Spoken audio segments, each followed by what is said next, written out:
अस्सलाम वालेकुम। जमात दव्वम मज़मून जुग्राफिया। आज हम यूट्यूब के उर्दू प्लस चैनल पर मज़मून जुग्राफिया का सबक नंबर 3 तबई साख्त और आबी निज़ाम का मुताल्ला करेंगे। तबई साख्त के जैसे कि मैंने आपको इसकी पिछली वीडियो में ही बताया था कि इसको 3 हिस्सों में तकसीम किया है ताकि हम सबक को बेहतरीन अंदाज में समझ सकें। तो हिस्सा दुओम में हम ब्राज़ील के तबई साख्त का मुताल्ला करेंगे। ये सबक आपकी दरसी किताब के सफ़ा नंबर 14 से 23 पर मौजूद है। तो ब्राज़ील का मुताल्ला करते वक्त हम जो है नक्शे को देखते हुए समझते हुए हम ब्राज़ील की तबई साख्त को समझने की कोशिश करेंगे। तो ब्राज़ील के नक्शे का मुताल्ला करने पर यह बात समझ में आती है कि ब्राज़ील की सरजमीन का ज़्यादातर हिस्सा ऊंची ज़मीन, सतह मुर्तफ़ा और छोटे छोटे पहाड़ों से घिरा हुआ है। ऊंची ज़मीन, सतह मुर्तफ़ा। अब ऊंची जमीन मतलब पहाड़ों में भी इनका शुमार नहीं होता है, सतह मुर्तफाओं में भी इनका शुमार नहीं होता है। दूसरा सतह मुर्तफा, जैसे कि मैंने कहा कि पहाड़ों से कम हाइट होती है, इनकी कम ऊंचाई होती है, इसलिए ये सतह मुर्तफा कहलाती है और ये चट्टानी होती है और छोटे छोटे पहाड़ों से घिरा हुआ है। तो मैंने इसकी पिछली वीडियो में ही आपको बताया था कि जो हिमालय के पहाड़ी सिलसिले जितनी ऊंचाई के पूरी दुनिया भारत में मौजूद है, पूरी दुनिया में ऐसे ऊंचे पहाड़ मौजूद नहीं है। नेक्स्ट आता है ब्राज़ील में दूर तक फैले हुए और बुलंद पहाड़ नहीं है। जैसे कि अभी कहा कि बुलंद पहाड़ वहां पर मौजूद नहीं है, अगर है तो हिमालय से छोटे हैं, इनकी जो ऊंचाई है वो कम है।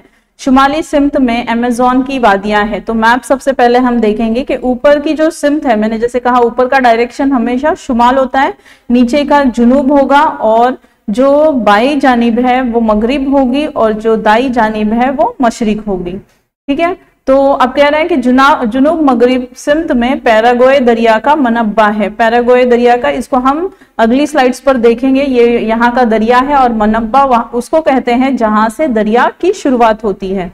साहिली इलाकों में भी वसी मैदान है। तो धीरे धीरे जिस तरह से हमने भारत की तबई साख्त को और भारत के जो मैप थे, नक्शे थे, जूम करते हुए हमने उसको समझा था, ब्राज़ील की भी तबई साख्त को नक्शों के जरिए इसी तरह हम समझेंगे। नेक्स्ट है, हमको बताया गया जैसे तबई साख्त हमारे भारत की 5 हिस्सों में उसको तकसीम किया गया था, उसी तरह से ब्राज़ील की भी तबई साख्त को तकसीम किया गया है। तो सबसे पहले दिया है बुलंद जमीन, दूसरा है दीवारनुमा अजीम उमूदी चट्टान, तीसरा है साहिली इलाका और चौथा है मैदानी इलाका और पांचवा है जज़ायर का मजमुआ। तो ये जो नक्शा आपको दिया गया है ये आपकी दरसी किताब में भी मौजूद है। तो इस नक्शे को देखते हुए आप समझोगे, यहाँ पर आपको अशारिया दिया गया है। अशारिया के जरिए जैसे कि हमने नगुम जमात में देखा था कि नक्शा किस तरह से समझा जाता है। ये सायादार नक्शा है क्योंकि इसको रंगों के जरिए बताया गया है। तो यहाँ पर आप देखोगे कि किस तरह से रंग की कमी वो बेशी कर बताई गई है, ऊंचाई बुलंदी मीटर में, और ये अशारिया नक्शे में रहना बहुत जरूरी है ताकि आप मैप को जो है बआसानी समझ सको। नेक्स्ट आप देखोगे ब्राज़ील की बुलंद जमीन। तो यहाँ पर जिस तरह से मैंने कहा कि नक्शों को हम जूम करते हुए समझेंगे हिस्सों को, तो ये जो ग्रे इलाका बताया गया है ये क्या है, बुलंद जमीन का इलाका है और ये रियल में इस तरह से नजर आता है हकीकत में। ठीक है, जुनूबी ब्राज़ील वसी सतह मुर्तफा से घिरा हुआ है। इसे ब्राज़ील की सतह मुर्तफा, ब्राज़ील की बुलंद जमीन या ब्राज़ील के ढलानी इलाके नामों से पुकारा जाता है। मतलब एक ही इलाके को, एक ही तबई साख्त को कितने 3 नामों से जाना जाता है। एक तो सतह मुर्तफा ब्राज़ील की बुलंद जमीन, दूसरा ब्राज़ील के ढलानी इलाके। ब्राज़ील और गयाना ढलानी इलाके मजमूई तौर पर बर्राज़म जुनूबी अमेरिका के मरकजी इलाके माने जाते हैं। जैसे कि हम लोगों ने सबक नंबर 2 में देखा कि किस तरह से बर्राज़म जुनूबी अमेरिका का ब्राज़ील जो है हिस्सा है। तो इसको समझते हुए हम आगे की स्लाइड पर चलते हैं कि गयाना की बुलंद जमीन का अहम खित्ता वेनेजुएला मुल्क में है। ये बुलंद जमीन ब्राज़ील की शुमाली जानिब रौर, रायमा, पारा, अमापा रियासतों में फैली हुई है। तो यहाँ पर मेरे पास जो नक्शा मौजूद है वो इंग्लिश में है। तो यहाँ पर आप देखोगे कि रौर और रायमा, तो हमको जो सिमत बताई जा रही है शुमाल की, तो हम शुमाल की तरफ देखेंगे तो आपको यहाँ पर रौर रायमा दिखा रहा है, अमापा दिखाया है और जो है पारा जो है, इन इलाकों पे क्या है, बुलंद जमीन जो है फैली हुई है और शुमाल की जानिब फैली हुई है। नेक्स्ट हम देखेंगे ब्राज़ील में इस बुलंद जमीन का कम बुलंदी वाला हिस्सा आता है। ब्राज़ील यानी ज्यादा बुलंदी वाला हिस्सा दूसरे ममालिक में है और उसका जो थोड़ा बहुत हिस्सा है वो ब्राज़ील में मौजूद है। ब्राजील की बुलंद तरीन चोटी पिको दी नबीलिना है। तो आप यहाँ पर देख रहे हो वेनेजुएला की सरहद पर है, ये सरहद पर है पिको दी नबीलिना। इसकी बुलंदी 314 मीटर है, मतलब जो ऊंचाई है उसकी। बुलंद जमीन जुनूबी और मशरिकी सिमत के खित्ते में है। तो जैसे कि हमने देखा कि K2 भारत की सबसे बड़ी चोटी है, ऊंची चोटी है, उसी तरह से पिको दी नबीलिना। अब ये चोटी क्या है कि भारत का ये जो पहाड़ का ये जो नोकीला हिस्सा है एकदम ऊपर वाला, उसको हम चोटी कहेंगे। ये आप छोटी क्लासेस में पढ़ चुके हो। बुलंद जमीन जुनूबी और मशरिकी सिमत के खित्ते में ऊंचाई 1000 मीटर है। तो आप जुनूबी और मशरिकी मतलब ये वाला हिस्सा आया जुनूबी, ये मशरिकी हिस्सा हुआ और नीचे का हिस्सा जो है जुनूबी। अगली स्लाइड्स पर हम देखेंगे वो किस तरह से है। जबकि दिगर खित्तों में बुलंदी 500 से 1000 मीटर के दरमियान है। इस सिमत में ढलान तेज है। अब ढलान तेज, तो जो बाजू वाली पिक्चर है आप उसमें देख रहे हो, यहाँ पर ढलान देखो, यहाँ इसको हम तेज ढलान कहेंगे। और यहाँ से ये ढलान कैसी है, सुस्त है, मतलब यहाँ से धीरे धीरे। लेकिन अगर कोई चीज यहाँ से गिरती है तो डायरेक्ट नीचे आएगी। इसको जो है क्या कहेंगे, गिरने के लिए वक्त नहीं लगेगा। लेकिन अगर सुस्त ढलान है तो चीजों को गिरने का एक वक्त लगेगा, एक वक्त दरकार होगा। तो यहाँ पर ढलान कैसी है, तेज। तो ऐसी ढलानों को तेज ढलान कहा जाता है।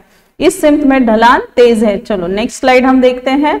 बुलंद जमीन के जुनूबी ढलान से पैरागोए, पैराना, अरोगोए दरिया वगैरह निकलते हैं। तो जैसे कि मैंने आपको कहा था कि जहां दरिया की सिमत, जहां दरिया अपना पानी बहाकर लेकर जाती है, वहां पर क्या होती है, ढलान होती है। तो हमको 3 दरियाओं के नाम दिए गए हैं। इन्हीं दरियाओं के बारे में हम जो है अभी निजाम में पढ़ेंगे। तो पैरागोए, हमको पहले सबसे पहले सिमत देखनी है, क्या है, जुनूबी सिमत। तो यहाँ पर हम आएंगे जुनूबी सिमत। तो पैरागोए हमको है, फिर अरागोए दरिया है यहाँ पर, और पैराना दरिया है। तो यहाँ पर आप क्या है कि ये जो दरिया है वो कहाँ पर आते हैं, अर्जेंटीना की तरफ बहकर आते हैं। बुलंद जमीन के मशरिकी सिमत ढलान बहुत तेज है, जो दीवार उमूदी चट्टान की शक्ल में नजर आती है। उमूदी चट्टान, जिसको हम आगे की स्लाइड में पढ़ने वाले हैं। तो अरागोए दरिया यहाँ है, पैरागोए यहाँ है, और जो पैराना है वो यहाँ है। मतलब ये तीनों दरिया क्या होते हैं, अर्जेंटीना की तरफ बहकर आते हैं। तो पानी जहां बहेगा ढलान वहां पर है। उमूदी चट्टान के बारे में हम देखेंगे। ये उमूदी चट्टान, तो ये गूगल मैप से ली गई तस्वीरें हैं। तो हमको दिखा रहा है साओ पोलो और रियो दी जानेरो, ये 2 रियासतें हैं ब्राजील की। तो इस उमूदी चट्टान की वजह से और आबो हवा पर होने वाले असरात की वजह एक मुनफरद तबई हिस्सा माना जाता है। तो जब हम इसका मुताला करेंगे आबो हवा का, तो उसके बाद जो है आबो हवा का मुताला करते वक्त हम इस चीज को समझेंगे कि वो मुनफरद हिस्सा किस तरह से बना हुआ है। ठीक है, नेक्स्ट है, इस खित्ते में बुलंद जमीन की ऊंचाई 790 मीटर है। ये ऊंचाई बतदरीज कम होती नजर आती है। तो आप ये देख रहे हो, पहले तो हम मैप में देखेंगे कि साओ पोलो कहाँ पर है और पोर्टो एलेग्रे। तो ये रियो दी जानेरो, साओ पोलो, तो यहाँ पर उमूदी चट्टान है। और उसके बाद ये जो ऊंचाई है 790 मीटर है। तो ये ऊंचाई आप देख रहे हो कि यहाँ पर ऊंचाई कैसी है, ज्यादा, और ये ऊंचाई धीरे धीरे धीरे क्या होती जा रही है, कम होती जा रही है। मतलब क्या हो रही है, उतरती जा रही है। तो अजीम उमूदी चट्टान के सबब जुनूब मशरिकी तिजारती हवाएं रुक जाती है। तो मैंने इसको कहा कि हम इसको आबो हवा में, जो आपका नेक्स्ट चैप्टर है सबक नंबर 4, उसमें समझने की कोशिश करेंगे कि ये तिजारती हवाएं क्या हैं। तो होता क्या है, फिर भी एक लिटिल बिट हम चलते हैं, देखते हैं। उकब में साया बारा का इलाका तैयार होता है। तो ठीक है, यहाँ पर आप देखोगे कि ये जो उमूदी चट्टान है, तो उमूदी चट्टान के अपोजिट साइड में, मतलब ये जो चट्टान यहाँ पर है, यहाँ पर समंदरी इलाका है। तो यहाँ से क्या होती है, हवाएं, तिजारती हवाएं, मतलब मानसूनी हवाएं, बारिश जिन हवाओं से होती है, ये हवाएं इन उमूदी चट्टान से यहाँ पर टकराती है। जैसे कि आपने देखा है पानी किस तरह, बारिश किस तरह से होती है, पहाड़ों से टकराकर। बादल जब पहाड़ों से टकराते हैं तो बारिश होती है। तो वही बादल जब इन उमूदी चट्टानों से यहाँ पर टकराते हैं तो ज्यादा बारिश जो है यहाँ पर हो जाती है समुद्री इलाकों में। और उसके बाद जो बचे कुचे बादल है, जब वो उबूर करते हैं उमूदी चट्टान को, तो जमीनी इलाके पर बारिश होती है। तो यहाँ पर जो बारिश की पैमाइश है ये कम होती है। तो यहाँ पर साया बारा का इलाका वजूद में आता है। और ऐसे इलाके को खुश्की का चौगोशा कहा जाता है ब्राजील में। इस इलाके को, सॉरी ऐसे नहीं, इस इलाके को। तो मेरा एरो जहां पर है वहां पर आपको नजर रखनी है। तो उसी तरह से आप यहाँ पर देख सकते हैं कि अब एक समझने के लिए कि इस इलाके पे क्या होगा, बारिश ज्यादा हो जाएगी, और जब बादल इस साइड चले जाएंगे तो बारिश क्या हो जाएगी, कम हो जाएगी। तो ऐसे में जब जो बारिश वाला इलाका वजूद में आता है उसको साया बारा का इलाका कहते हैं। और ब्राजील में ऐसे इलाके को जो है खुश्की का चौगोशा कहा गया है। इसको हम आबोहवा के सबक में अच्छे से समझने की कोशिश करेंगे। नेक्स्ट आता है साहिली इलाका। ब्राजील को तकरीबन 7,400 किलोमीटर का साहिली इलाका मयस्सर है, शुमाली साहिली इलाका और मशरिकी साहिली इलाका। तो जिस तरह से भारत के दो साहिली इलाके हैं, उसी तरीके से आप देखोगे कि ब्राजील के भी दो साहिली इलाकों में उसको जो है तकसीम किया गया है। तो सबसे पहले क्या कह रहे हैं, शुमाली साहिली इलाका, तो ये शुमाली साहिली इलाका आएगा और ये मशरिकी साहिली इलाका। शुमाल में अमापा लेकर मशरिक में रिव ग्रांडे दो नार्ते तक के साहिल को शुमाली बहरे ओकियानुस साहिल कहा जाता है। तो हमारे यहाँ पे 3 समुंदर हमको देखने मिलते हैं, जैसे कि बहरे अरब है, बहरे अलकाहिल और बहरे हिंद है, लेकिन यहाँ पर एक ही समुंदर है, लेकिन सिमतों के एतबार से उसको क्या किया गया, तकसीम किया गया है। तो वहां से आगे जुनूबी सिमत फैले हुए साहिल को मशरिकी साहिल कहते हैं, मतलब ये वाला साहिल, ठीक है। नेक्स्ट हम देखेंगे शुमाली साहिल पर अमेज़न और कई दरिया आकर मिलते हैं, इसलिए ये साहिल नशीबी बन गया है। नशीबी मतलब जो अपने साथ मिट्टी और गाद बहाकर लेकर आती, तो ये शुमाली इलाका यानी शुमाली साहिल हुआ। तो यहाँ पर क्या है, जजीरे, तो यहाँ पर एक जजीरा वजूद में आया है जिसको खलीजे माराजोआ और खलीजे साओ मार्कोस, ये 2 जजायर वजूद में आए हैं। और ये जजायर चट्टानी नहीं है बल्कि कीचड़ और गाद की वजह से वजूद में आए हैं, क्योंकि दरियाओं का बहाव ज्यादातर दरियाओं की ढलान शुमाल में होने की वजह से। माराजो बड़ा साहिली जजीरा है, तो ये नाम आपको याद रखना है क्योंकि बहुत इंपॉर्टेंट है, 1 लाइन आंसर्स में या फिल इन द ब्लैंक्स में पूछा जा सकता है। अमेज़न और टोकिन्स दरियाओं के दहानों के दरमियान तैयार हुआ है। तो वो अमेज़न आपको पता है दुनिया की सबसे बड़ी दरिया है, इसके बारे में जो है हम अगली स्लाइड्स पर या इस चैनल के जो अगली वीडियो होगी उसमें समझने की कोशिश करेंगे। तो वो जो है पानी का बहाव उसमें ज्यादा होता है अमेज़न में, तो उसी तरह से जो गाद और कीचड़ है वो भी बड़े पैमाने पर बहाकर लेकर आती है। नेक्स्ट आता है मशरिकी साहिल पर कई छोटे दरिया आकर मिलते हैं, मतलब इस साहिल पर। अब यहाँ पर दरिया छोटे हैं तो जाहिर सी बात है जो गाद है कीचड़ है वो भी कैसे होंगे, कम होंगे। तो इस खित्ते में साओ फ्रांसिस्को एक बड़ा दरिया है जो बहरे ओकियानुस में जा मिलता है।